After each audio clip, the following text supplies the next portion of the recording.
Rebonjour à toutes et à tous. Merci de nous rejoindre dans la cour commune depuis le studio François-Xavier en Limnoumont. Ce mois d'octobre met à l'honneur le consommant local. Mais au-delà de l'acte d'achat, quelle responsabilité cela implique-t-il pour chacun d'entre nous?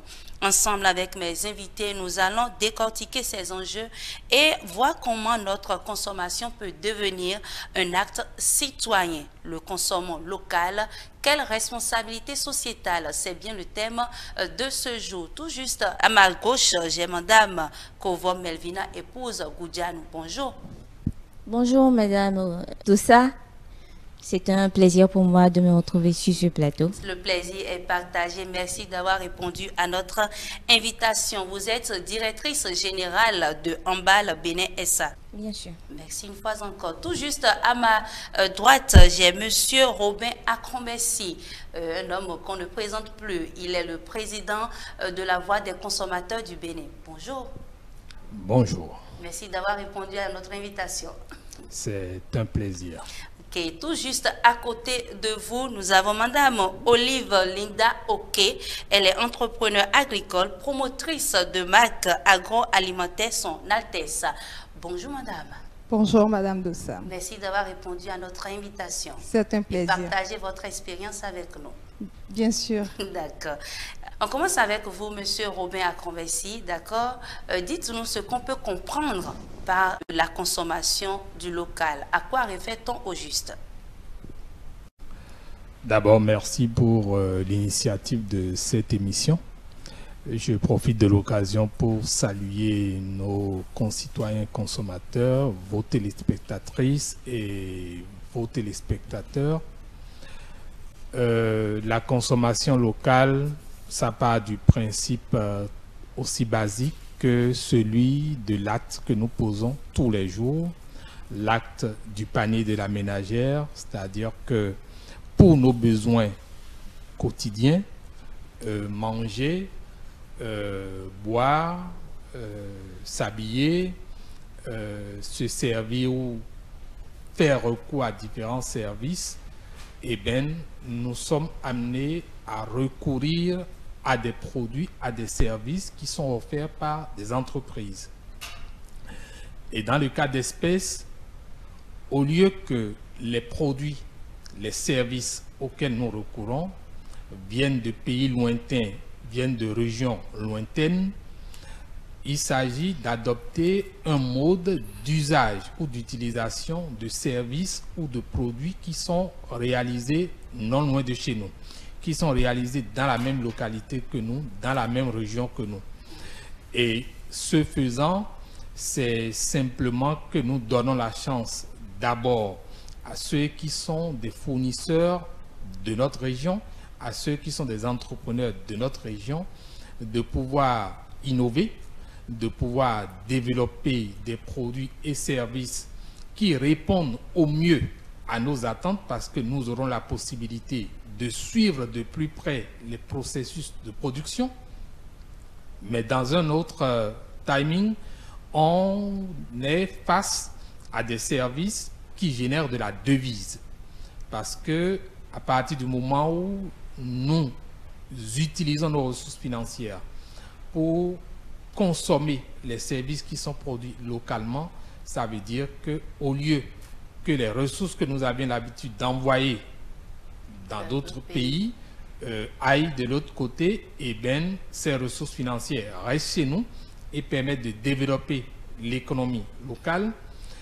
Et au troisième point, il y a le précieux ou bien même la question, la sempiternelle question du travail, de l'emploi. Désormais, on donne plus l'occasion aux jeunes, à des diplômés, à des compétences locales, de pouvoir travailler dans ces structures, de pouvoir faire montre de leurs expériences et de leurs compétences, ce qui résout des problèmes sociaux. Et donc, le consommer local, c'est donner un coup de pouce véritable à l'économie locale, c'est permettre à nous, en tant que citoyens, de pouvoir jouir de produits mieux suivis, mieux contrôlés chez nous. D'accord, merci à vous, Monsieur Robin Akonbessi. Madame Olive, ok, dites-nous, qu'est-ce qui vous a motivé, vous, à vous engager dans la promotion des produits locaux? Merci, Madame Dossa.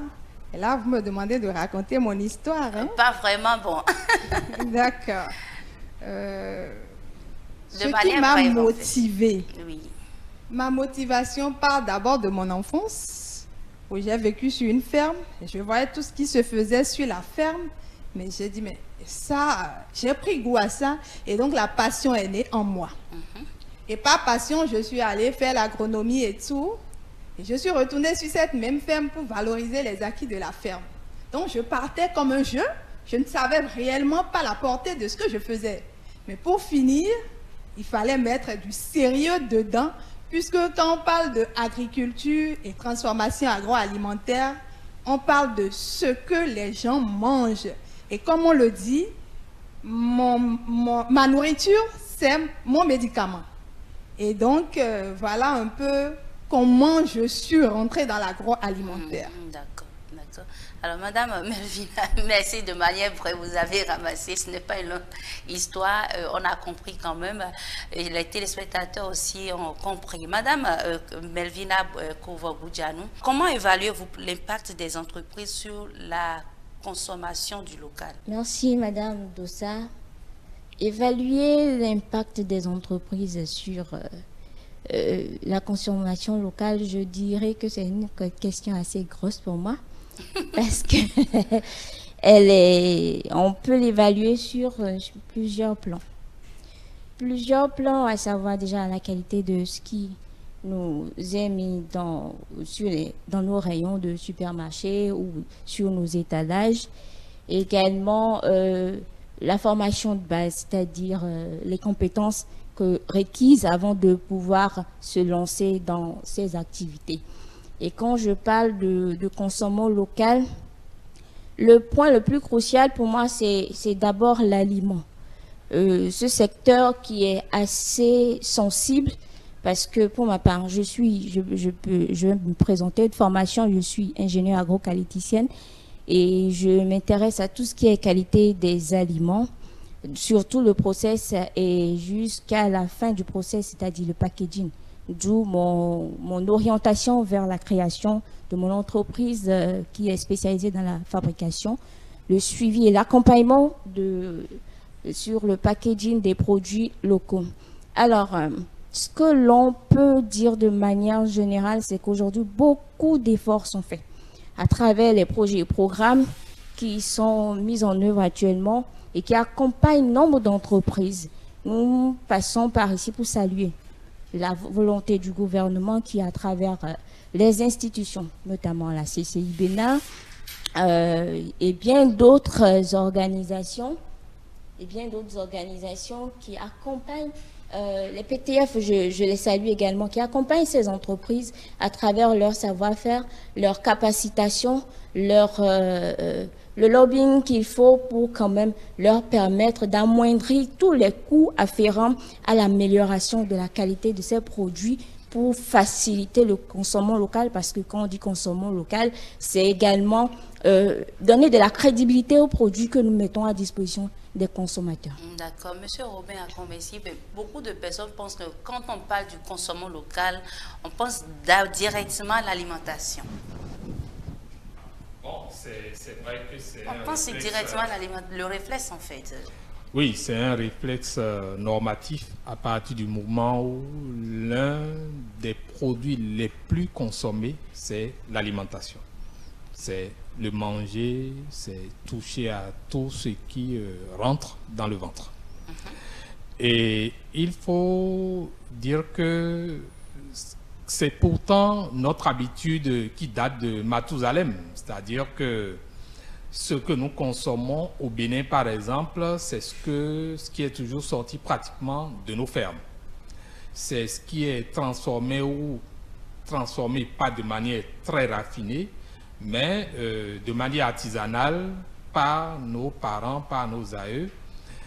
Seulement que depuis quelques décennies, depuis les années 60, il faut dire que cette habitude a commencé par être orientée un peu plus vers les produits très raffinés, ultra raffinés même. Cela s'explique par une certaine forme de snobisme, à vouloir aller vers les surfaces commerciales, les supermarchés.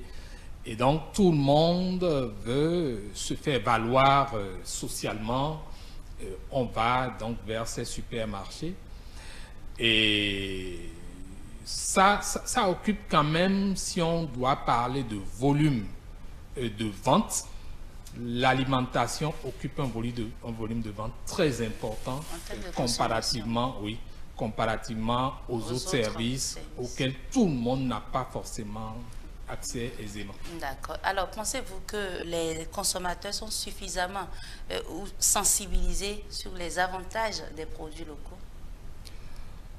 Cette question mérite encore beaucoup d'action parce que lorsqu'on parle d'être sensibilisé, ça suppose qu'il y a eu un programme de changement de comportement qui a été élaboré. Ça suppose qu'il y a eu un plan de communication savamment élaboré et mis en œuvre. Or, lorsqu'on parle de campagne de changement comportemental, ce n'est pas des programmes qui durent 10 ans, ça peut durer 20 ans. Imaginez les ressources qu'il faille mettre à contribution pour pouvoir amener les gens à changer de comportement sur près de 20 ans. Et ça veut dire qu'on sollicite presque tous les médias les plus impactants. Et quand on passe par le service commercial, on sait ce que ça coûte de passer dans un média. Et donc, c'est des moyens peut-être qui ne sont pas encore prévus. Nos gouvernements n'ont peut-être pas encore budgétisé cela. Ça va venir certainement avec le temps.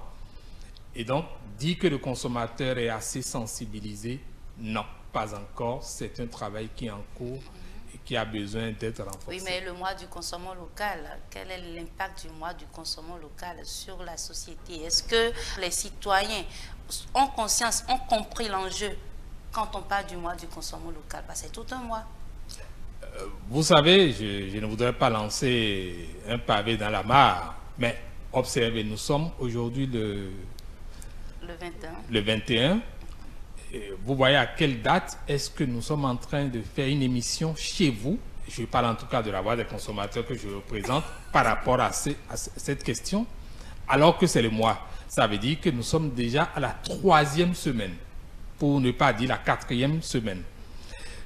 Ça veut dire que ça n'a pas encore pris vraiment la communication autour pour toucher les populations. Et ce n'est pas uniquement chez vous, c'est pareil dans les autres médias. Je puis vous dire que même sur les réseaux sociaux, on n'a pas vraiment senti l'impact de cette communication. Et il faut rappeler aussi que le mois du consommant local est une initiative de la commission de l'UEMOA, oui. Commission de l'Union économique et monétaire ouest-africaine, Oui. qui fait beaucoup en matière d'action économique, en matière de protection du consommateur.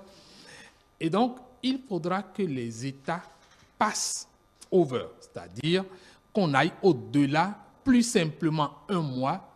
Mais pourquoi pas que chaque État se dise, mais pourquoi ne pas consacrer 6 mois à travailler pour la consommation locale? Parce que j'ai parlé de la communication, ce n'est qu'un pan. Ici, il s'agit de promotion commerciale, il s'agit d'action de vente. Et dans ce cadre, vous imaginez qu'on devrait pouvoir implémenter les 5 P en marketing. C'est-à-dire, d'abord, il faut que le produit lui-même, la charmante dame en a parlé tout à l'heure, le packaging, il faut pouvoir proposer un produit qui, de par son aspect déjà, attire.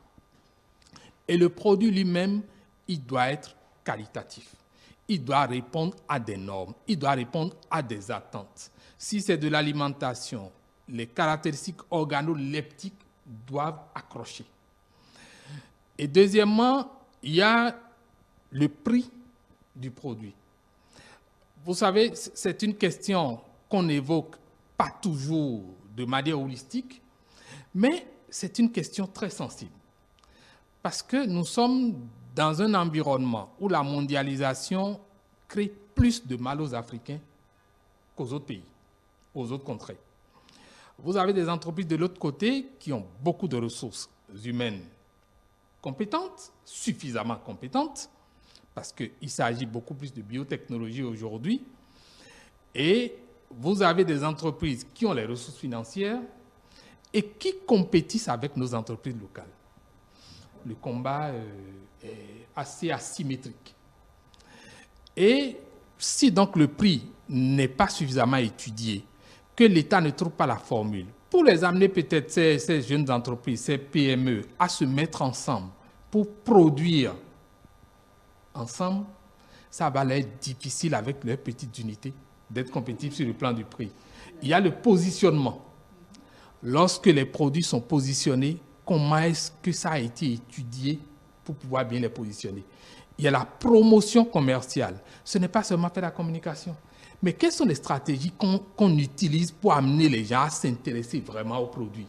Pour se dire, oui, ça, ce produit-là, la façon dont l'approche commerciale est faite, ça m'accroche. Et enfin, le personnel dans ces entreprises. Quelles sont les compétences de ce personnel-là? Est-ce qu'aujourd'hui, les gens maîtrisent bien les questions, les contours des normes agroalimentaires? Je prends ne serait-ce que le HACCP. Combien d'entreprises respectent ces pratiques-là? Parce que ce n'est pas encore des normes. C'est juste des pratiques qui permettront aux gens d'améliorer un peu la qualité de ce qu'ils font. Et donc, si tout ça n'est pas abordé de manière holistique et qu'on laisse les entreprises simplement se débrouiller par leurs compétences, par leur volonté, par les petits moyens qu'ils ont, ça va être un peu délicat.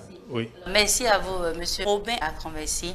Alors, Madame Olive Oké, dites-nous quels sont les défis que vous rencontrez dans la vente des produits locaux face à votre clientèle et comment arrivez-vous à les surmonter? Parce que Monsieur Robin Akron-Merci a soulevé beaucoup de points, d'accord, qui concernent vous qui êtes les entrepreneurs.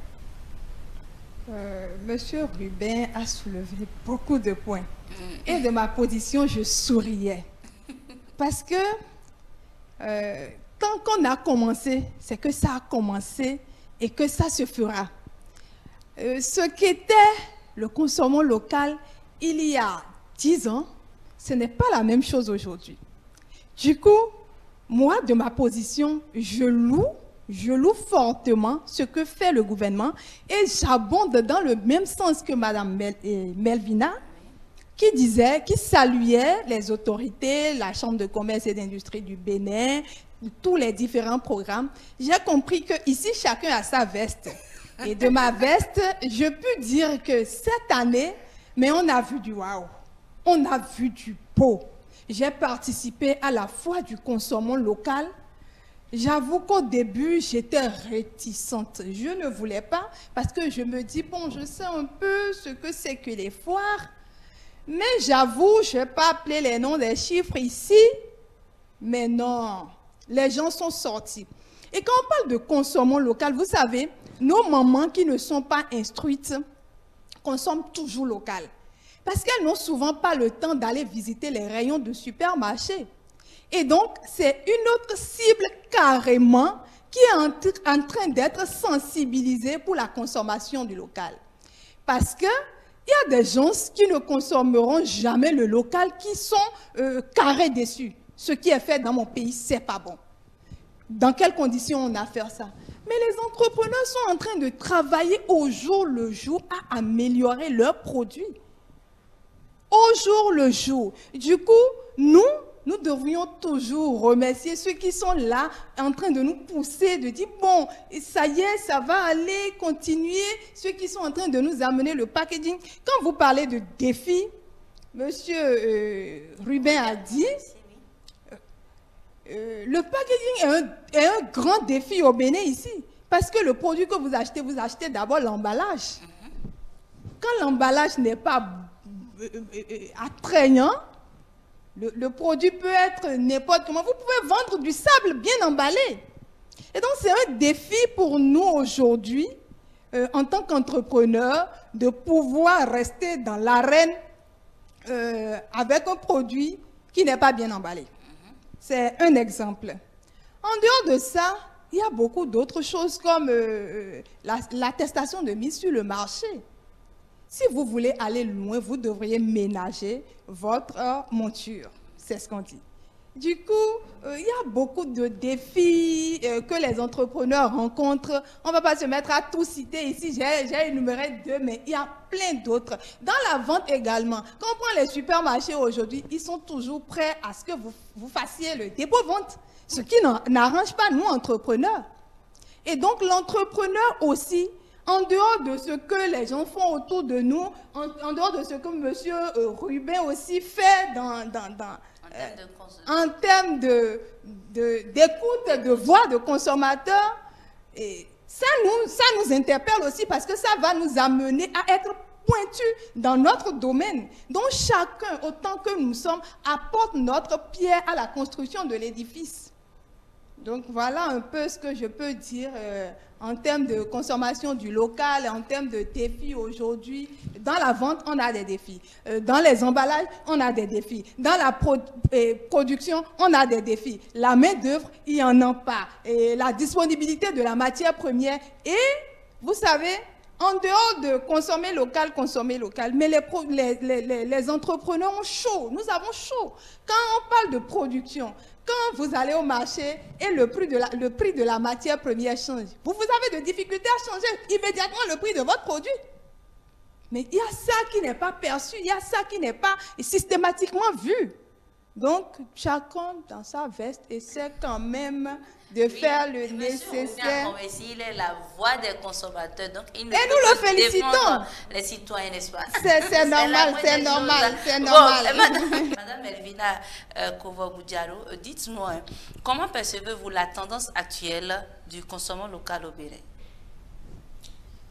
Tendance actuelle.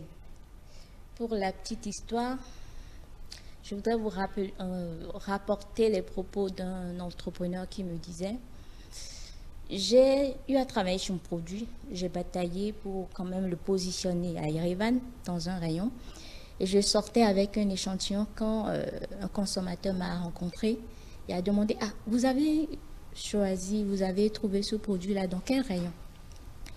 Il a suffi que ce dernier dise: c'est moi qui le produis, pour que l'intéressé n'achète plus ce produit. C'est bien dommage parce que, comme vous l'avez dit tout à l'heure, si c'est du snobisme, c'est du manque de confiance en nos produits. Je voudrais une fois de plus saluer la volonté du gouvernement qui quand même essaie d'imposer certains quotas dans les supermarchés qui quand même accompagnent les produits locaux en les positionnant. Aujourd'hui, vous allez dans les supermarchés, vous ne verrez plus que les produits importés. Également, les efforts qui sont faits au plan législatif pour quand même promouvoir le consommant local, parce que je puis dire, en dehors de la sensibilisation dont on a besoin pour quand même permettre aux consommateurs de choisir nos produits, il faut également une volonté gouvernementale. Dites-vous que ça fait beaucoup de bien aujourd'hui aux transformateurs agricoles, c'est-à-dire dans le domaine de l'aviculture, où c'est interdit aujourd'hui d'importer des poulets congelés. Et cela, ça a donné un grand essor dans ce secteur-là aujourd'hui. Et le Béninois est obligé de consommer les produits locaux. Ça ne fait de mal à personne. C'est bien cela, c'est de cela que nous avons besoin pour participer à la croissance de l'économie locale. En dehors de cela, vous avez parlé des défis liés à l'autorisation de mise sur marché. Je puis dire que parfois, il manque d'information ou de sensibilisation, même des entrepreneurs, parce qu'il existe des mécanismes. Je ne voudrais pas être avocate du gouvernement ici ou du pouvoir public, mais je suis quand même à l'affût de l'information dans ma position d'entrepreneur. Il existe des mécanismes aujourd'hui qui accompagnent les entreprises, qui veulent vraiment avoir de la visibilité, veulent vraiment faire croître leurs produits, veulent améliorer la qualité de leurs produits, des mesures d'accompagnement à l'obtention de cette autorisation de mise sur marché.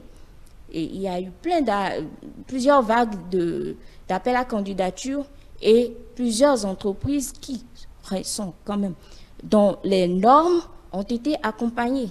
Parce qu'il ne suffit pas de donner une autorisation à une entreprise, mais il faut quand même qu'elle respecte des normes. Ça passe par déjà la qualité de l'industrie, c'est-à-dire le fonctionnement, tout le process, avant maintenant de vérifier la qualité intrinsèque du produit même, jusqu'au packaging. Donc, l'état des lieux, c'est ça, c'est le manque de confiance du consommateur. Je note beaucoup d'améliorations au niveau des produits locaux avec les accompagnements existants, mais également en dehors de tous les efforts qui sont faits par le pouvoir public, je pense qu'il reste encore à faire pour amener le consommateur béninois à choisir ses produits.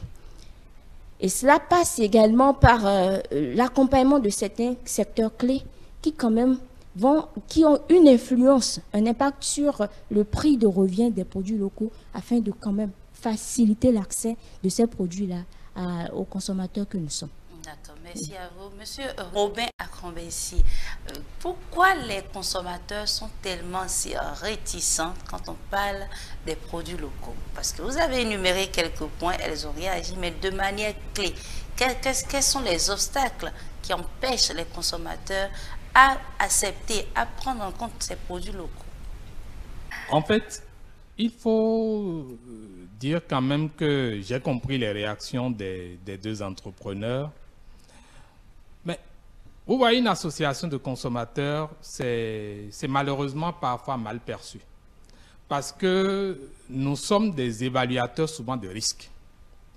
Et ça fait que nous, on anticipe même parfois beaucoup plus que les entrepreneurs eux-mêmes. Mais comment? Oui, parce que bon, on a les compétences pour le faire et donc on peut analyser le marketing. On est plus en contact avec le consommateur. Nous, on écoute plus le consommateur qui a des attentes, ce qui n'est pas forcément le cas des entreprises. L'entrepreneur souvent est dans la recherche du gain, alors que même ça ne devrait pas être ça. Ça doit être la recherche de l'offre de service. Or, nous écoutons tout le temps le consommateur et donc on comprend mieux ses besoins. Et vous savez, lorsque nous énumérons ces problèmes comme ça, c'est simplement en tant que baromètre. C'est en termes de dashboard. Nous, on permet aux gens de voir le tableau et l'entrepreneur, le gouvernement peut savoir s'il y a tel et tel problème qui sont là latents, qui sont des freins au développement des efforts ou à l'émergence des efforts que nous faisons. Ça veut dire que nous pouvons aller saisir ces préoccupations-là et voir comment les solutionner, comment apporter des alternatives pour faciliter la réussite de nos actions. Donc, ce n'est nullement pour décourager ou bien pour constituer un handicap. Non, bien au contraire, nous vous aidons en ayant ce tableau-là pour mieux faire, être plus performant. Et j'attire toujours l'attention sur ce que vous avez en face des entreprises occidentales, pour les nommer, ou de l'autre côté en Asie, qui sont de loin plus dotés, plus outillés que vous. Vous l'avez dit tout à l'heure. Donc, si on n'attire pas votre attention sur ces aspects-là, le consommateur, lui, s'en tient à un premier élément, c'est le coût. Le coût, d'accord. Et donc, quand le coût est sur le marché, le coût est moins onéreux, le consommateur ne fera pas de sentiment pour dire ça, c'est pour mon frère ou ma soeur. Vous avez vu le comportement de l'autre qui, dès qu'on lui a dit que c'est pour un béninois, il est parti. Il est parti parce qu'il doute de la qualité. Mais tout à l'heure qu'on ne doit plus douter de la qualité des produits locaux. Oui, ça, nous pouvons le dire pour sensibiliser, mais n'oublions pas qu'il y a le subconscient, il y a les refoulés de ce que les gens ont entendu pendant des décennies, il y a les convictions des gens parce qu'ils ont des compétences aussi et qui savent pour produire un produit ou pour produire un article, un bien, qu'il y a un process. Et quand ils ne sont pas certains que vous avez respecté ce process-là, quand ils ne sont pas certains que vous avez obtenu une AMM, qui est l'autorisation de mise sur le marché, ou bien le CE, le certificat d'enregistrement, eh bien les gens se disent, bon, quelle garantie j'ai que le produit-là ne me serait pas nuisible?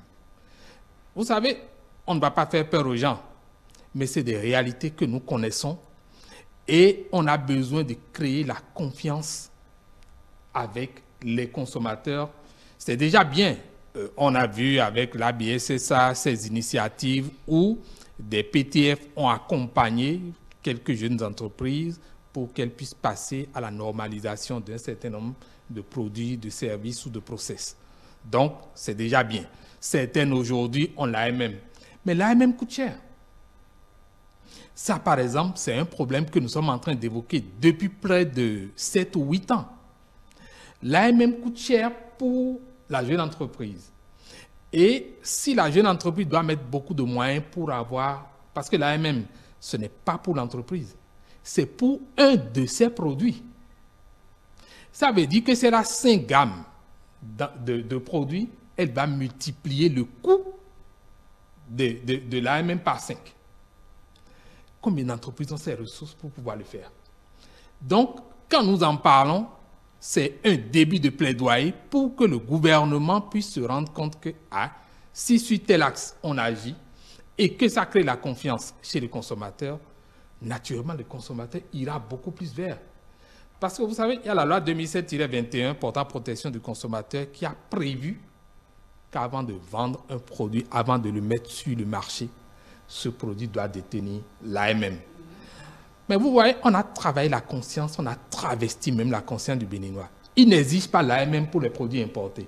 Et pourtant, connaissant la géostratégie actuelle, avec toutes les connaissances, toutes les informations que les gens ont aujourd'hui, on a de bonnes raisons de se dire, on n'a aucune raison de faire confiance aux produits qui viennent d'ailleurs.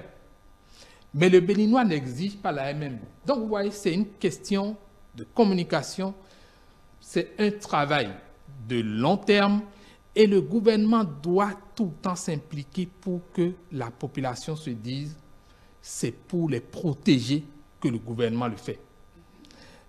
Les PTF, ils feront ce qu'ils peuvent faire pour vous, mais il appartient à notre État lui-même de faire davantage. Vous savez, nous, en tant qu'association de consommateurs, à un moment donné, on a eu des initiatives sur lesquelles même les entrepreneurs, à part quelques rares, n'étaient pas prêts à nous soutenir. Pourquoi? Vous savez, nous, on s'est dit à un moment donné, pourquoi ne pas mettre sur pied un site web spécialisé pour la consommation locale où la vitrine du Bénin se voit à travers ça. On a démarré, pas de soutien, on a laissé tomber. Deuxième initiative, on a dit, on va créer des magasins mobiles.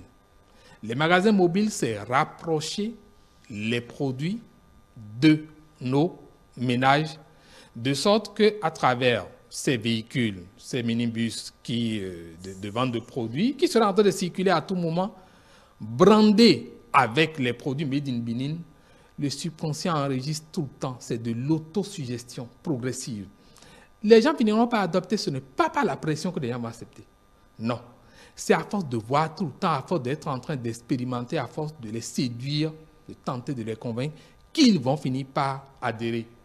Mais s'il n'y a pas des actions de promotion commerciale pareilles, ça mettra du temps. Et je voudrais dire, pour ne pas épiloguer, à mes chers entrepreneurs, il ne faut pas regarder seulement les résultats que vous voyez, mais il faut voir l'efficience.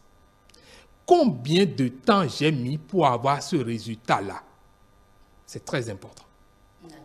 Monsieur Robert Agrovisno, je reste toujours avec vous, d'accord, mais quelles sont les responsabilités des consommateurs lorsqu'ils choisissent des produits locaux?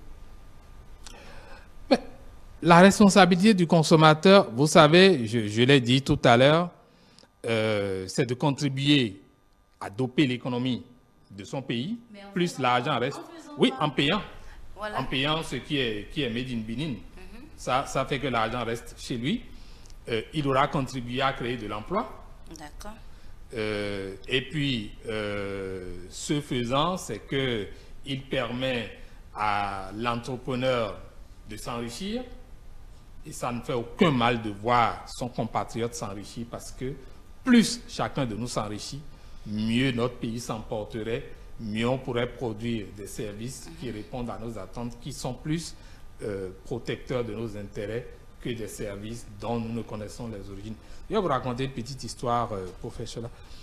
Vous savez, en Occident, je ne veux pas nommer les pays, mais il y a un pays qui a envoyé de la viande avariée dans un autre pays. Quand c'est parti dans l'autre pays, eh bien, eux, ils ont transformé ça en saucisse et en saucisson. Ils ont retourné dans le pays qui a expédié la viande avariée.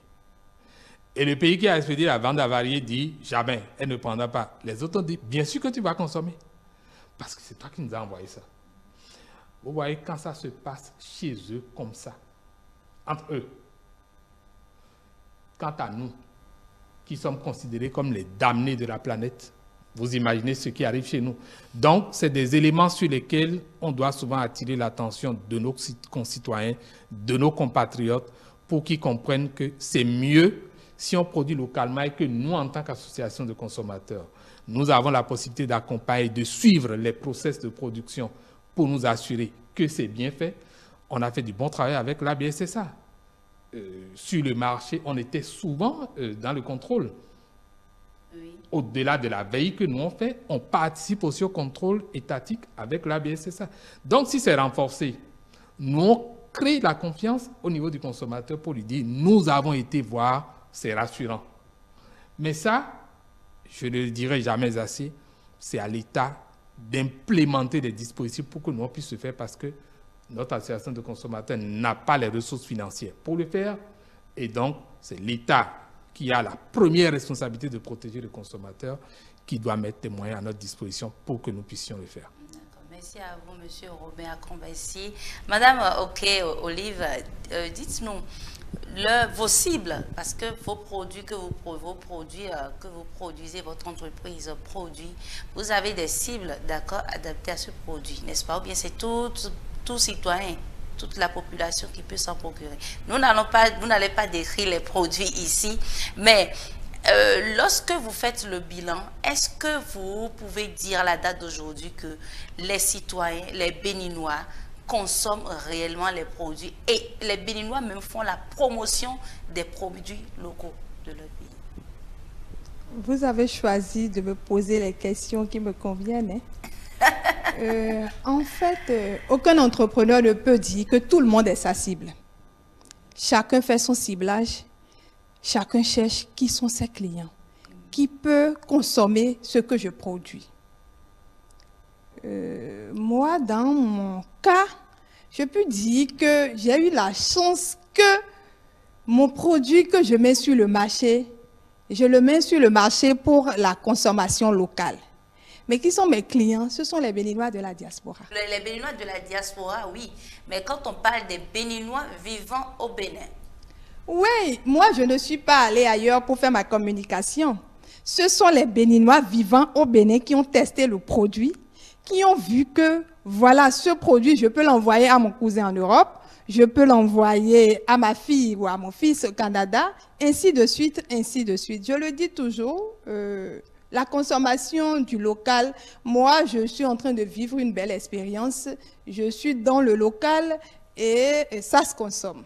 Petit à petit et de jour en jour, il y a quand même une croissance. Oui, mais lorsqu'on parle des Béninois, des citoyens béninois dans notre société ici, est-ce que les citoyens perçoivent qu'en dépit de tout, le consommation local est vraiment utile? Je prends le consommation local en général, d'accord? Je ne parle pas seulement de l'alimentation, mais je parle du consommation local en général. Dans ce cas d'espèce, il y a deux volets. Il y a que dans le premier volet, les consommateurs béninois ne mesurent pas l'importance de consommer réellement ce qui est fait chez eux.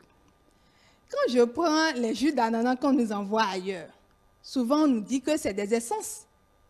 Le fruit même est consommé chez eux et nous, on consomme les essences d'ananas. Mais quand tu proposes du jus d'ananas ici, on le prend avec des pincettes. Donc, il y a ce premier pan-là. En dehors de ça, la dernière fois, j'ai entendu quelqu'un dire qu'on devrait acheter des meubles pour une entreprise et qu'on a commandé des meubles aux Béninois qui ont fait, et 1 an après, on a vu que les meubles se gâtaient déjà. Donc, il y a aussi cette rigueur-là que certains de nos entrepreneurs ne se mettent pas, qui fait que ça empiète sur la bonne foi des autres. Du coup, la consommation du local, ça va prendre, mais ça ne prendra pas dans 5 ans, dans 10 ans. Mais on est sûr d'une chose, le Béninois est en train de comprendre et de bouche à oreille, ça finira par prendre. Madame Melvina Corvo-Boudjanou, dites-nous, hein, selon vous, quel est le rôle des citoyens béninois pour la promotion des produits locaux? Le rôle est en 2 volets. Déjà, choisir le Made in Bénin dans tous les secteurs. Quand je parle du textile, par exemple, c'est nos mamans qui sont dans les champs et qui récoltent le coton. Ce coton est transformé et il est cousu par nos artisans béninois. Et c'est important de consommer local parce que ça permet déjà à ces bonnes dames-là, c'est nos mamans qui sont dans les champs, d'améliorer leur niveau de vie. D'envoyer leurs enfants, nos frères à l'école pour s'instruire. Également, le deuxième volet par rapport au consommation local, c'est l'aspect qualitatif. Pourquoi je dis, c'est la critique du consommateur qui permettra à l'entrepreneur d'améliorer son produit. Si vous ne l'avez pas testé, tout au moins les produits qui ont été transformés et contrôlés par les autorités qui sont vraiment autorisées, vous ne pourrez pas en juger de la qualité. Aujourd'hui, on travaille beaucoup. Je dis, l'autorisation de mise sur marché, c'est beaucoup de choses à la fois. C'est le contrôle de l'industrie, de l'hygiène à l'intérieur, de la qualité du produit, de la qualité intrinsèque, et également du packaging. Pourquoi le packaging? Parce que le packaging, non seulement il vend le produit, mais il protège le produit et également il renseigne, il informe le consommateur sur le contenu du produit. Et donc, je voudrais dire, consommer local, c'est également apporter une valeur ajoutée à la qualité des produits locaux. Oui, je reste toujours avec vous, mais vous ne pensez pas que déjà même au niveau des écoles, on doit inculquer déjà ces valeurs aux apprenants, d'accord, que le consommation local est le plus important? Oui, c'est important de le leur inculquer. Et je puis dire déjà, encore une fois, pour les informations que j'ai, que le gouvernement fait des efforts. Déjà au niveau des cantines scolaires, c'est beaucoup plus les produits locaux qui sont utilisés pour déjà donner les repas à nos élèves et écoliers dans les écoles. Donc c'est un grand pas pour leur apprendre à consommer local. C'est important également de le prévoir dans les manuels didactiques pour quand même que dans la pédagogie, cela soit inculqué à chaque enfant. D'accord. Monsieur Robin Akombessi, je parlais tout à l'heure des valeurs qu'on peut déjà donner, apprendre aux enfants des cours primaires et tout. Vous avez parlé tout à l'heure des cantines scolaires. Elle a parlé tout à l'heure des cantines scolaires, mais au-delà des cantines scolaires, vous en tant que consommateur, président de la Voix des consommateurs, quelle est la stratégie? Est-ce que, je dirais plutôt, est-ce que cela ne fait pas partie des stratégies que vous allez mettre en œuvre, d'accord, pour que déjà, dès le bas âge, les enfants, les apprenants, essayent de comprendre que quand on parle du consommation local, déjà, nous pouvons déjà tout soulever, nous devons déjà inculquer dans nos agendas, oui, dans notre apprentissage, que le consommation local est très utile. C'est le travail que nous faisons tous les jours. Et d'ailleurs, à ce propos, on a un beau projet en gestation. On l'avait déjà fait en phase pilote en luttant par exemple contre la vente des saucisses dans nos écoles. C'est vrai qu'on n'a pas pu l'éradiquer, comme je l'ai dit, c'était en phase pilote, mais on va passer à l'échelle. Parce que voilà des produits par exemple qui ne répondent à aucune norme. Aucune.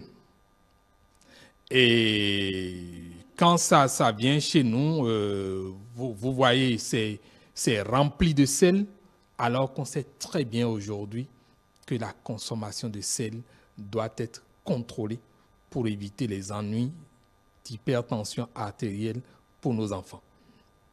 Et donc, quand on va élargir aux autres produits qui sont sur le marché, surtout dans nos écoles, nous disons aujourd'hui, c'est éduquer les enfants à commencer par comprendre quelles sont les bonnes pratiques en matière d'alimentation et en matière de nutrition.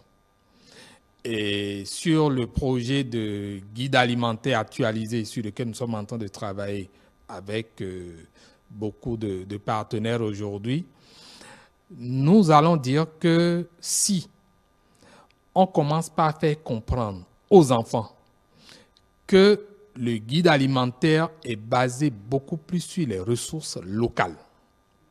Ça veut dire que les aliments que nous devons consommer doivent être beaucoup plus des aliments made in Benin.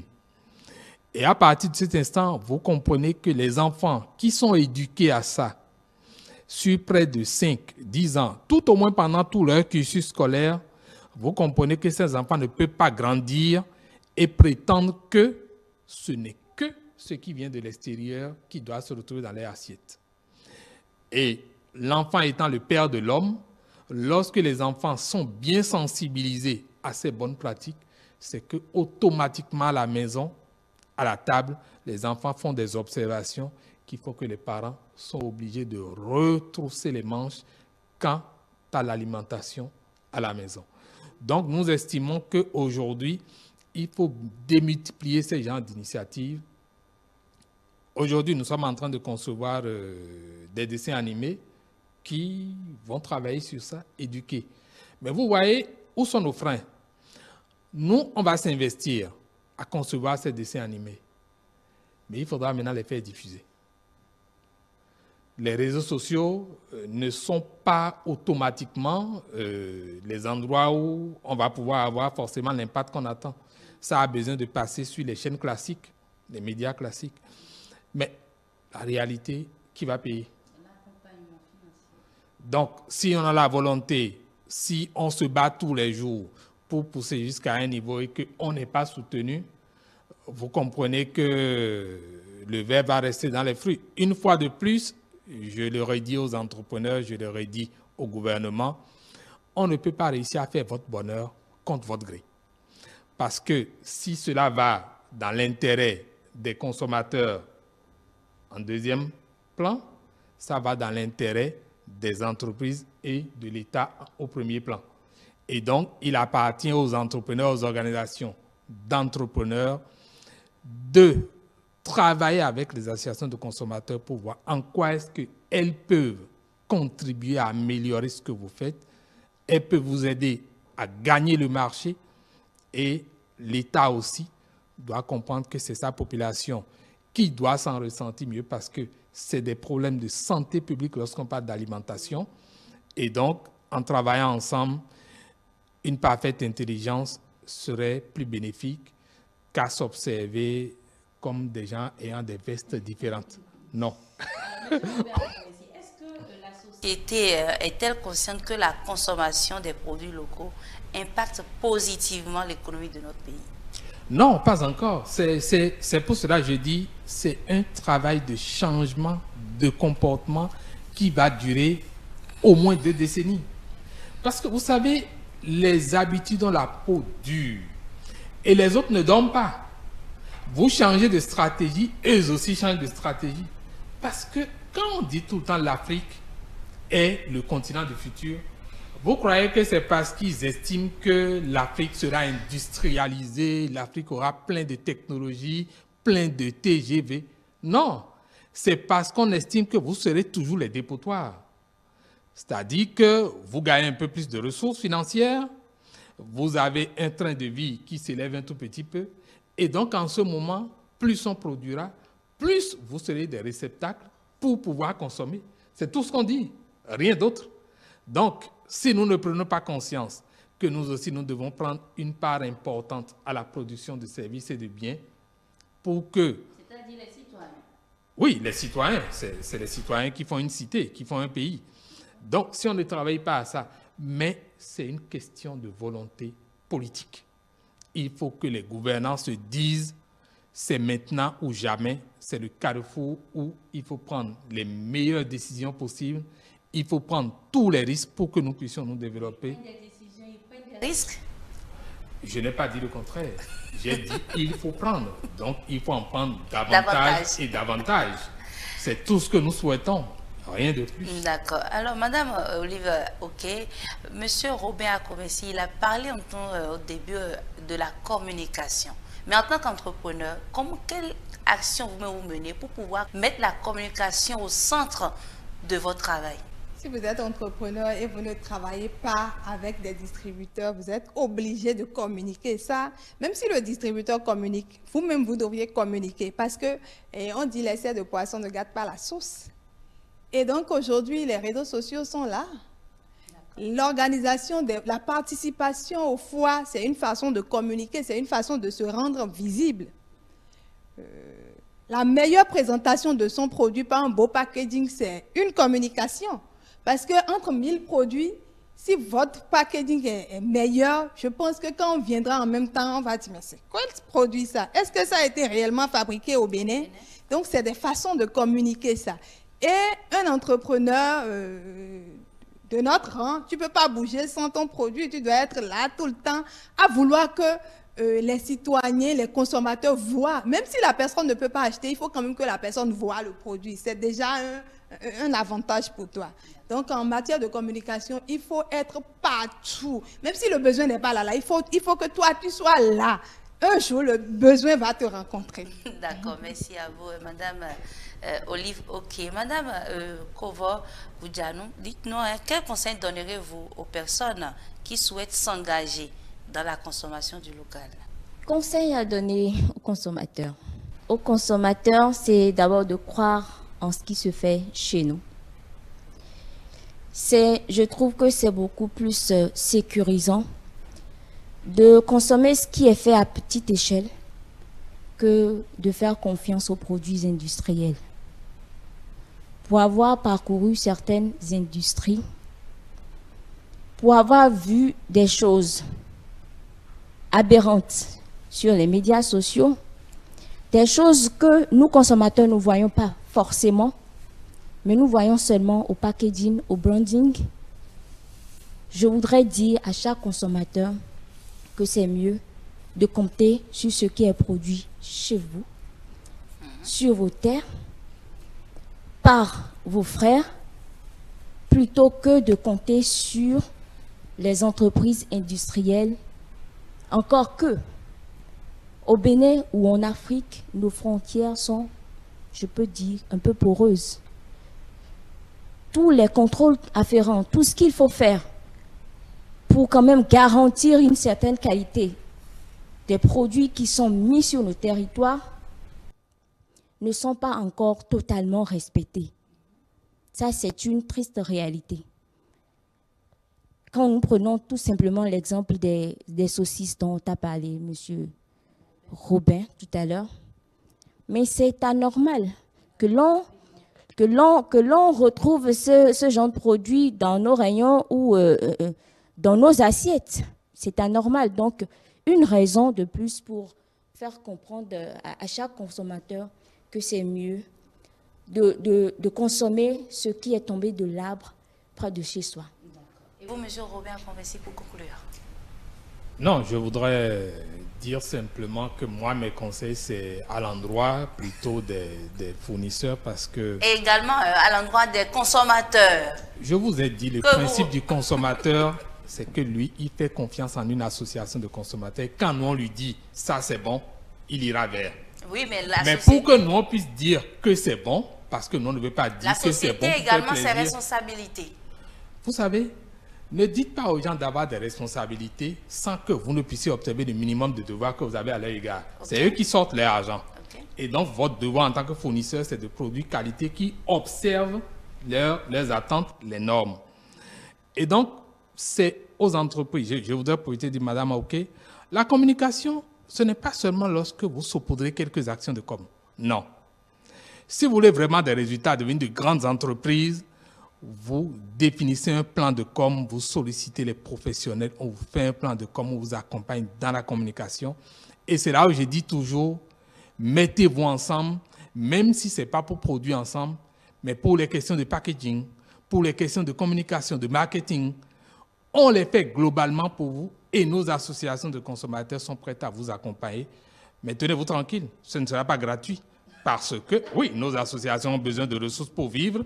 Si on vous aide à promouvoir ce que vous faites pour gagner de l'argent, c'est normal que ça puisse permettre à l'association, en vendant ses compétences, de pouvoir avoir aussi les ressources pour continuer ses actions. Merci. Alors, Madame Olive Oké, vous, pour un dernier mot pour finir. Oui, merci. La consommation du local emballe tout le monde. Comme M. Robin vient de le dire, c'est tout à fait normal que dans la communication, que le communicateur travaille. Et quand on parle de consommation du local, ça part de la terre. Et donc, chaque Béninois se doit de consommer local pour commencer à nourrir son arrière-grand-père peut-être qui est au village, qui est en train de produire la matière première. Et après la production de la matière première, il faut convoyer ça. Donc, quelqu'un qui est dans les transports va manger. Et c'est toute une chaîne de valeur. Quand tu produis, le packaging va manger, le communicateur va manger, la voix du consommant local aussi en aura pour lui, et toute une chaîne. Et donc, si on peut comprendre que la consommation du local n'est pas uniquement, bon, j'achète pour l'entrepreneur, mais j'achète pour un monde qui est derrière l'entrepreneur, je pense que le pays va se développer. Merci à vous, merci à tout un chacun de vous. Nous arrivons à la fin de notre émission et nous avons vu à quel point le consommation local est essentiel pour notre société. Merci à vous, chers invités. Je rappelle, nous étions avec Madame Olive Linda Oké, entrepreneur agricole, promotrice de marque agroalimentaire Son Altesse. Également Madame Kovo Melvina, épouse Goudjanou. Elle est la directrice générale de Ambal Bénin SA. Et pour finir, Monsieur Robin Akromessi, il est le président de la Voix des consommateurs du Bénin. Merci à tout un chacun de vous pour vos éclaircissements. En tant que consommateurs, nous avons le pouvoir d'influencer positivement notre environnement et de soutenir notre économie locale. Il est temps d'agir et de faire de nos choix le consommant local un levier de développement. Merci à vous, chers téléspectateurs, de nous avoir suivis. Merci à toute l'équipe de la technique. Retrouvez-nous sur l'ensemble de nos plateformes digitales, notre site web www.etelebene.com, notre page Facebook, ETélé en direct, notre compte IS, ETélé Bénin, notre chaîne YouTube, ETélé Bénin en direct via nos applications iOS et Android, ETélé Bénin, ETélé avec vous, pour vous.